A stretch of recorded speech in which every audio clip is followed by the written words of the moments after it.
Okay, hi guys. So in this, I'm going to go ahead and show you some different tools that we can use to edit photos in Photoshop. So the first one I'm going to start out with is this clone stamp tool. The cool thing about the clone stamp tool is that it will help to make a clone of something. So that's kind of a fun thing in here.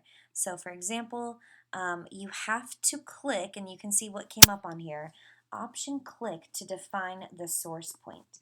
So let's say that I'm really interested in cloning this dog to make another one. I'm going to do on my computer, Option and click, and I'm going to start with his little eye right here.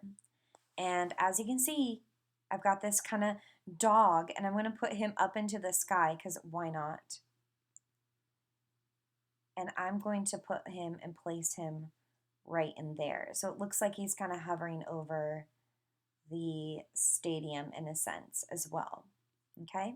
So that is the clone stamp tool. It is a fun tool. Let's say that I really would like to see this Austin FC sign, but on the other side of the stadium. So I'm going to do the same thing. I'm going to make my brush that's just a little bit smaller, just a little bit smaller. All right, and I'm going to Option and then click to define this point. And I'm going to bring this sign over to this area over here, okay? So Option, click to define, and then I should be able to just bring this on over. Let me see here. Oh, it's because I'm selected on layer 1. Let me get on layer 0. There we go. Okay, so now I should be able to kind of get my sign, but over here instead.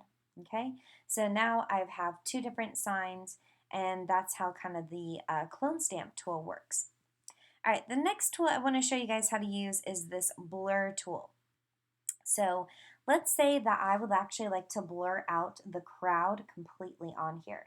So if you right click, just like with a brush, you can kind of change the size and change the hardness on here as well.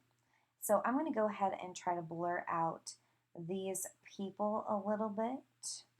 So if I click a couple different times, you should start to see that they become a little bit more blurry in here. So we want, oops, let me get back into that. I'd like this to be maybe a little bit more. There we go. So now they should be more and more blurry, and you can kind of get the sense they are. They're becoming more and more blurry right here. More and more blurry. So it's really helping to blur out things that I don't want to be